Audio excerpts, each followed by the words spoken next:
हरी भरी धरा वसुंधरा पर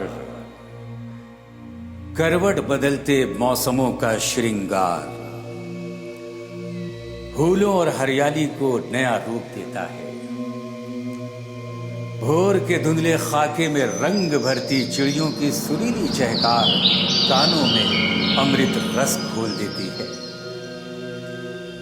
प्रकृति की चुंबकीय ताल पर नृत्य करती सरसराती हवाएं प्रकृति के खजाने की यह अनमोल रंगारंगी और अप्रतिम सौंदर्य सीधे तौर पर सृष्टि के रचयिता भगवान शिव की कृपा दृष्टि और असीम अनुकंपा की ही देन है। सो ये देवों के देव हैं, महादेव, जिन्हें भगवान शिव के नाम से पुकारा जाता है। भारतवर्ष के अलग अलग स्थानों पर भगवान शिव को शिव शंभु, नटराज, महाकाल, भैरव आदि योगी जैसे अनेक नामों से जाना जाता है तथा इनके शिवलिंग रुद्राक्ष सहित कई रूपों में पूजा की जाती है। शिव पुराण के मुताबिक भगवान शिव को स्वयं भू माना गया है, अर्थात इनकी उत्पत्ति स्वयं हुई है। भोलेनाथ जन्म और मृत्यु से परे हैं। धार्मिक मान्यताओं के अनुसार भगवान शंकर का आदि है ना अंत। इनकी इच्छा के बिना इस पूरे ब्रह्मांड में एक भी पत्ता नहीं हिल सकता।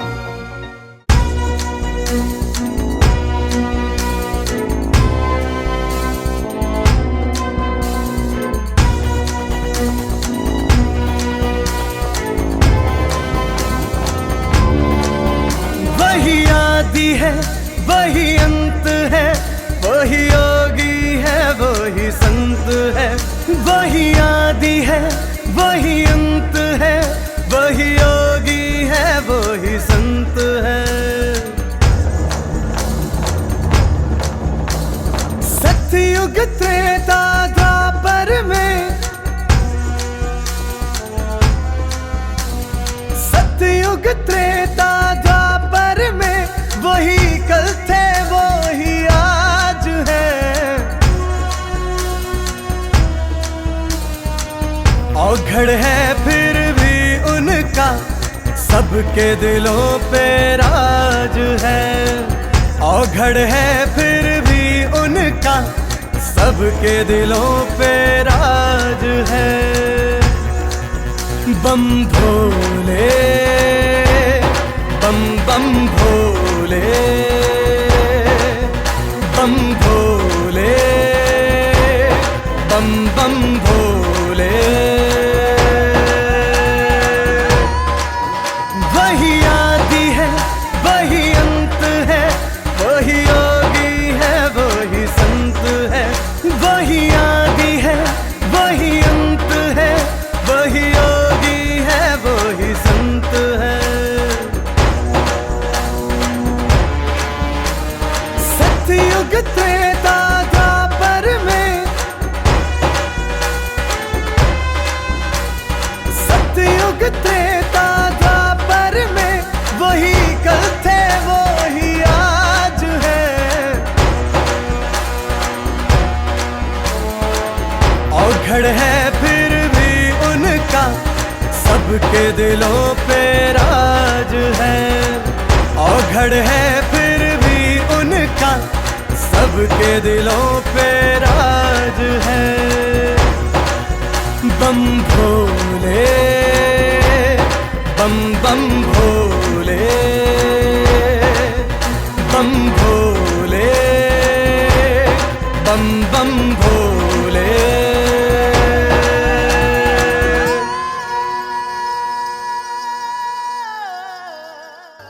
मंदिरों के देश भारत में अनगिनत शिव मंदिरों से परे प्रसिद्ध शिव मंदिरों की एक लंबी श्रृंखला है, जिनमें ऐतिहासिक, अनोखे तथा प्राचीन शिव मंदिरों की एक अलग ही पहचान है।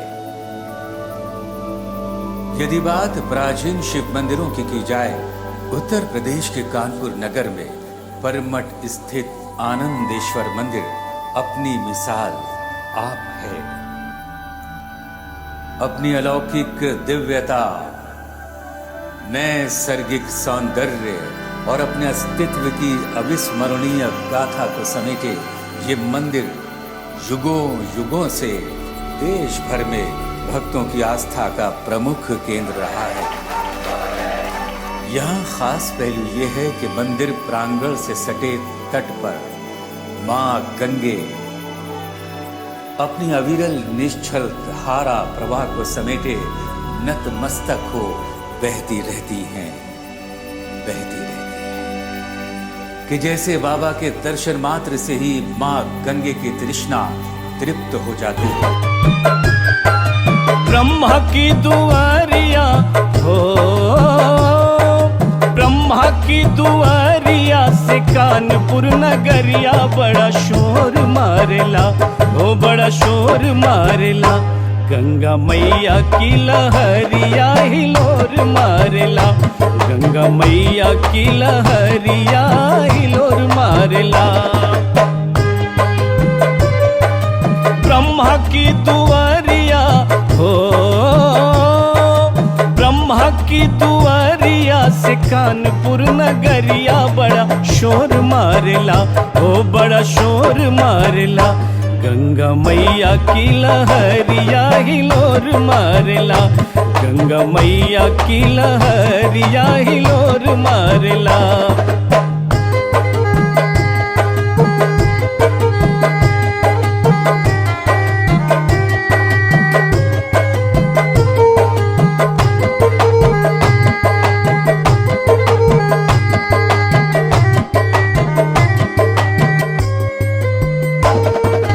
चंदा जैसे सोहे त्रिपुरारी के ललाट पर, चंदा जैसे सोहे त्रिपुरारी के ललाट पर, वैसे गंगा मैया सोहे परमठ के घाट पर, वैसे गंगा मैया सोहे परमठ के घाट पर। भक्ति की डगरिया में हो, सो ये दिव्य प्रकाश पुंज से प्रज्वलित दिवलोक का एहसास कराता परमठ स्थित आनंदेश्वर मंदिर है बाबा भोलेनाथ का दरबार। भारतवर्ष के सबसे प्राचीन शिव मंदिरों में से एक आनंदेश्वर मंदिर जूना अखाड़े से संबंधित है। गंगा के तट पर करीब 3 एकड़ भूमि पर बने इस भव्य मंदिर को भक्तगण छोटी काशी के नाम से भी पुकारते हैं। अतीत के झरोकों में झांक कर देखें तो आनंदेश्वर मंदिर का इतिहास महाभारत काल को स्पर्श करता दिखेगा। सो ये समय की समर्पित अर्पितांजलि है। ऐसा कहा जाता है कि यहाँ आनंदी नामक गाय ने देख लिया था, जिसके पश्चात वो वहां प्रतिदिन जाया करती और शिवलिंग के स्थान पर अपना सारा दूध बहा देती। इस तरह दूध बहाने की घटना से गाय का स्वामी परेशान हो उठा। वही गांव के लोगों को इस बात का जब पता चला तो उन्होंने वहां निश्चित स्थान पर खुदाई कराना शुरू करा दी। कई दिनों की खुदाई के बाद उस स्थान पर एक विशाल शिवलिंग मिलने पर उस शिवलिंग का नाम आनंदेश्वर शिवलिंग रखा गया, जो आगे चलकर आनंदेश्वर मंदिर के नाम से पुकारा गया। ऐसा मानना है कि आनंदेश्वर मंदिर में लगातार 41 दिन महादेव के दर्शन मात्र से ही न सिर्फ भक्तों की सभी मनोकामनाएं पूरी होती हैं, बल्कि मोक्ष के द्वार भी खुल जाते हैं। नियमित रूप से भगवान भोलेनाथ की पूजा अर्चना करने से वो खुश होते हैं और अपने भक्तों के सारे कष्ट हर लेते हैं। बाबा भोलेनाथ को सबसे जल्दी प्रसन्न होने वाले भगवान माना जाता है। अपने भक्तों के थोड़े से कष्ट देखकर ही बाबा पसीज जाते हैं।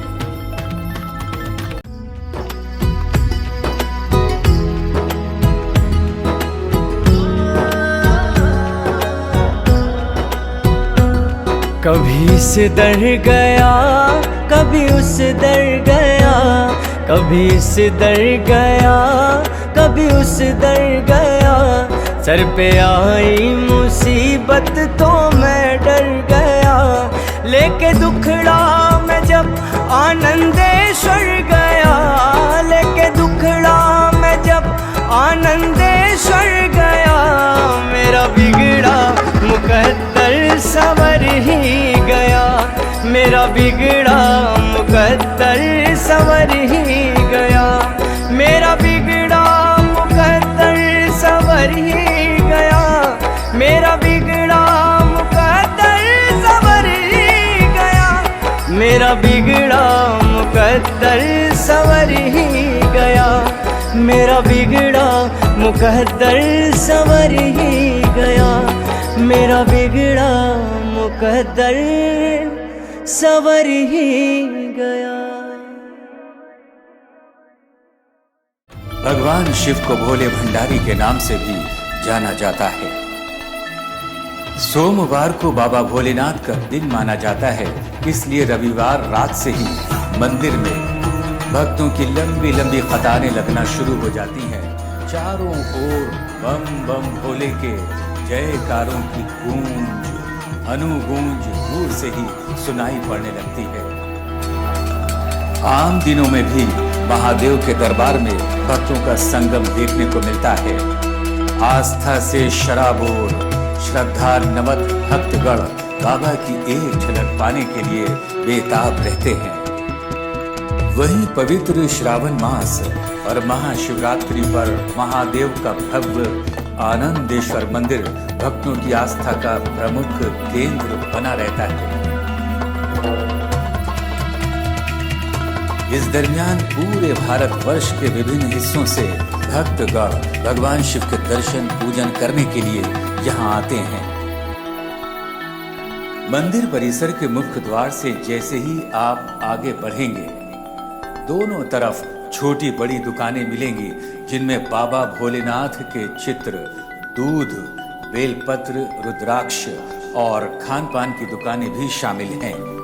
यहाँ एक खास बात ये भी है कि वर्षों से हर दिन किसी न किसी शिव भक्त द्वारा भंडारे का आयोजन किया जाता है, जिसके रसपान से ही बाबा भोलेनाथ के चाहने वाले आनंद की एक अलग दुनिया में पहुंच जाते हैं। मंदिर परिसर में ही शिवलिंग के साथ ही विघ्नहर्ता गणपति महाराज, संकट मोचन हनुमान जी, श्री हरि विष्णु भगवान, द्वारिकाधीश मंदिर और कई देवी देवताओं की प्रतिमाएं विराजमान हैं। मंदिर में 4 बार भगवान शिव की आरती की जाती है। मंगला आरती प्रातः 5 बजे से 5:30 बजे तक, भोग आरती 12 बजे दिन से 1 बजे दिन तक, संध्या आरती साय 7:30 बजे से 9 बजे रात तक और शयन आरती रात्रि 10:30 बजे से रात्रि 11:30 बजे तक। कुछ कदम और आगे बढ़ने पर सामने ही त्रिशूल पर आपकी नजर पड़ेगी, जहां बाबा भोलेनाथ के दर्शनाभिलाषी भक्तगण श्रद्धा पूर्वक त्रिशूल को स्पर्श करते दिखाई पड़ेंगे। भगवान शिव का सबसे प्रिय अस्त्र त्रिशूल पवित्रता एवं शुभ कर्म का प्रतीक है। ऐसा मानना है कि सृष्टि के आरंभ में ब्रह्मनाद से जब शिव जी प्रकट हुए तो उनके साथ ही रज, तम और सत गुण भी प्रकट हुए। यही 3 गुण शिव जी के 3 शूल यानी त्रिशूल बने। बाबा भोलेनाथ की चौखट पर पहुंचते ही नैनाभिराम नजारा आपकी धड़कनों को महकार से भर देगा। आरती के मंत्रोच्चार और घंटों की गूंज अनुगूंज आपके मन मस्तिष्क को दिव्यता के एहसास के तरंगों से झंकृत करते रहेंगे।